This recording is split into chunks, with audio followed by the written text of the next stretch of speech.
सकते हैं कितना खतरनाक मौसम बना है। अगर बारिश आ गया तो पूरे दिन चलेगा। ये मौसम बिल्कुल इक्वल हो गया है, चारों तरफ इक्वल मौसम।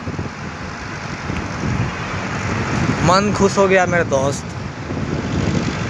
आप लोग भी छत पे आकर एंजॉय लीजिए अपने